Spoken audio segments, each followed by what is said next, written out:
오늘 주신 하나님 말씀 사무엘상 1장 1절부터 8절까지 우리 1절, 2절 두 구절만 같이 읽습니다. 시작. 에브라임 산지 라마다임 소빔에 에브라임 사람 엘가나라 하는 사람이 있었으니 그는 여로함의 아들이요 엘리후의 손자요 도후의 증손이요 숲의 현손이더라. 그에게 두 아내가 있었으니 한 사람의 이름은 한나요 한 사람의 이름은 브닌나라. 브닌나에게는 자식이 있고 한나에게는 자식이 없었더라. 아멘. 오늘부터 시작해서 사무엘상하 함께 은혜를 나누도록 하겠습니다. 사무엘상은 지금부터 약 3000년 전 BC 1000년경에 기록된 성경입니다.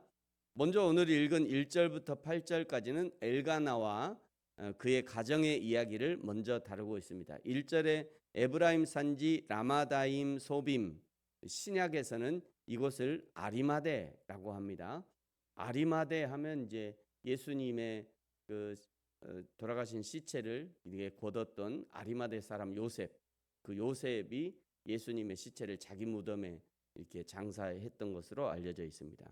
그 라마다임 소빔 아리마대에 엘가나라는 사람이 있었는데 그는 여로함의 아들이요 엘리후의 손자요 도후의 증손이요 숲의 현손이다 라고 이렇게 조상들을 소개합니다. 왜 이렇게 엘가나를 소개하는데 4대 4대 조상까지 그 이름을 이야기하느냐? 엘가나가 이런 믿음의 가문, 제사장의 가문의 사람이었다는 것을 보여주는 거죠. 엘가나가 이렇게 믿음의 가문이었는데 그런데 2절에 조금은 충격적인 사실을 성경이 기록하고 있어요. 2절에 그에게 두 아내가 있었대요. 이렇게 믿음의 사람이었고 그것도 제사장이었고 아래에도 나오겠습니다만 무척 가정에 충실한 사람, 아내를 사랑하는 사람이 엘가나였는데 그런데 그에게 두 아내가 있었대요. 물론 이것은 당시의 풍습, 계대 결혼, 가문의 대를 잇기 위한 결혼과 무관할 수 없습니다만 한나가 첫째 부인이고 이 첫째 부인이 자녀를 생산하지 못하자 이스라엘 민족의 대를 잇기 위해서 두 번째 부인을 들인 겁니다. 비록 당시의 풍습을 따른 것이라 할지라도 그래도 하나님의 사람에게는 제사장에게는 어울리지 않는 일이죠. 2절에 한나가 첫째 부인인데 한나는 자녀가 없고요. 브닌나가 둘째 부인인데 둘째 부인에게는 둘째 부인에게서 자녀를 낳습니다. 그랬더니 이 브닌나가 한나를 구박합니다. 자녀도 낳았겠다 쫓아내고 자기가 정실 부인이 되어 보겠다는 거죠. 3절에 매년 자기 성읍에서 나와서 실로에까지 올라가서 거기서 제사를 드립니다. 이런 가정이었지만 하나님 앞에 예배하는 것은 매우 성실하게 지키는 사람이었습니다. 그나마 다행이죠. 비록 죄악 구덩이에 있다 할지라도 예배하는 사람과 가정은 희망이 있는 거예요.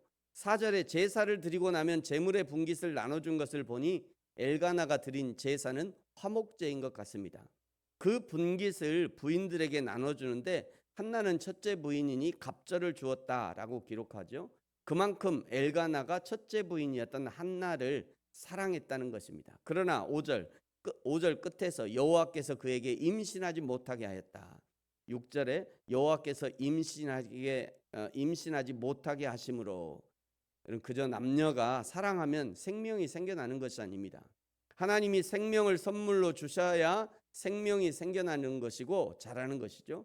그러므로 이 땅의 모든 생명은 하나님께서 맡겨주신 모든 자녀는 하나님의 선물입니다.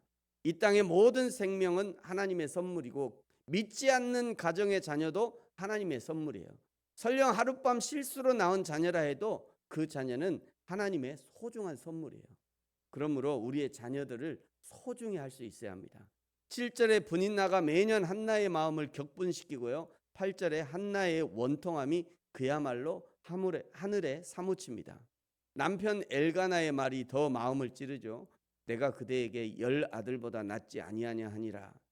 그나마 하나님의 마음을 품은 남자들, 예수 그리스도의 마음을 품은 남자들이 그나마 조금 알아주지 하나님도 모르고 예수님 성령님도 모르는 남자들에게는 기대할 것이 없습니다. 그러므로 가정이 행복하기 원한다면 가장 먼저 남편과 아내가 온 가족들이 그리스도 안에 있어야 돼요.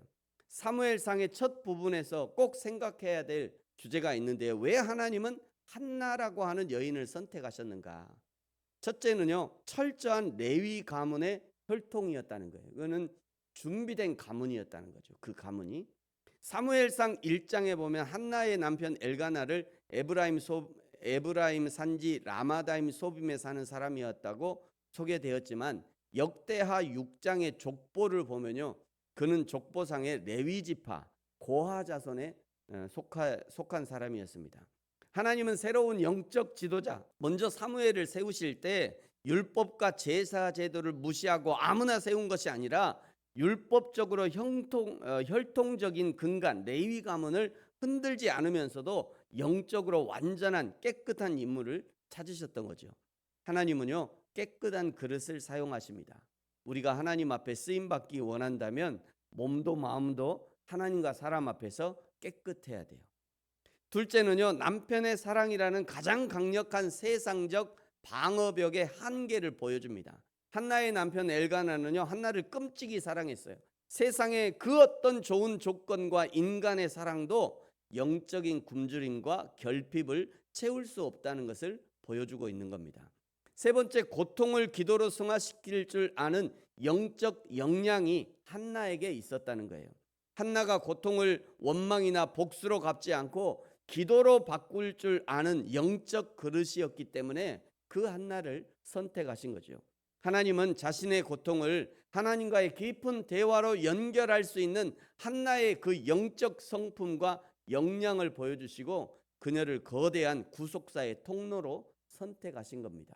결국 하나님은요, 가장 타락한 시대에 신앙의 기본, 레위 가문이라고 하는 신앙의 기본을 지키면서도 세상의 위로에 안주하지 않고 고통을 깊은 기도로 바꿀 줄 아는 그 여인을 찾으셨던 것이고 그 사람이 바로 한나였던 겁니다. 저와 여러분이 지금 이 시대에 하나님이 찾으시는 한나와 같이 준비된 사람으로 쓰임받는 사람이 될 뿐 아니라 우리 가정에 한나의 원통한 눈물이 아니라 하나님이 주시는 행복한 웃음이 충만할 수 있기를 예수님의 이름으로 축복합니다. 기도하겠습니다. 하나님 아버지 감사합니다. 오늘부터 사무엘상 하의 말씀을 살펴볼 때 우리에게 하나님이 예비하신 풍성한 은혜를 주시고 하나님을 섬기는 지혜도 주셔서 여호와 하나님을 기쁘시게 하는 믿음의 사람들로 변화되게 하시고 우리 모든 가정에 한나의 원통한 눈물이 아니라 행복한 기쁨과 웃음이 충만한 가정이 될 수 있도록 축복하여 주옵소서. 감사합니다. 예수님의 이름으로 기도합니다. 아멘. 하늘에 계신 우리 아버지, 아버지의 이름을 거룩하게 하시며 아버지의 나라가 오게 하시며 아버지의 뜻이 하늘에서와 같이 땅에서도 이루어지게 하소서. 오늘 우리에게 일용할 양식을 주시고 우리가 우리에게 잘못한 사람을 용서하여 준 것 같이 우리 죄를 용서하여 주시고 우리를 시험에 빠지지 않게 하시고 악에서 구하소서. 나라와 권능과 영광이 영원히 아버지의 것입니다. 아멘.